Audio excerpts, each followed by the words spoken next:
Sure, let's talk about pelvic organ prolapse after birth. Now, a little bit of Google searching may have you think that this means that your life is over, that you can never do certain activities again, or that your organs are going to fall out of your vagina at any point, none of which are true. It just means that you've got some descent of one or more of the pelvic organs.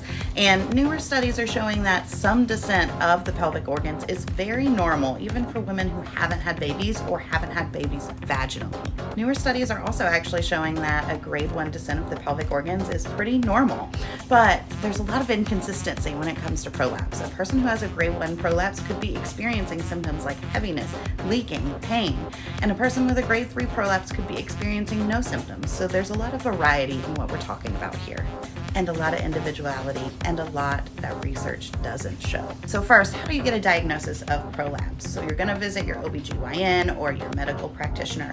Sometimes they will check and assess for pelvic organ prolapse, but I highly recommend, if you have access to one, going to visit with a pelvic floor physical therapist. They'll be able to give you more information of what that exactly means, what the meaning is behind the grade of prolapse. Also going to be able to test your pelvic floor muscle coordination, your pelvic floor muscle strength and tightness, because sometimes prolapse symptoms aren't caused by prolapse, they're actually caused by over tightness in the pelvic floor.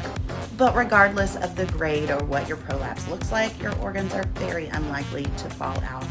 And there are really simple ways that you can start reducing your prolapse symptoms. So I have a prolapse workshop that you can go check out.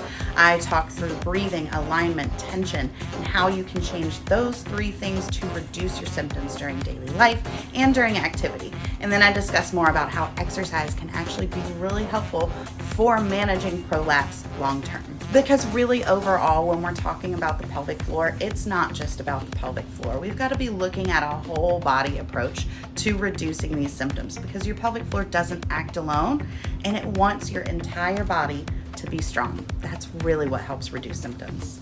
You are not alone in this journey, and if you need help, please feel free to message me here or on Instagram, and I'm happy to help.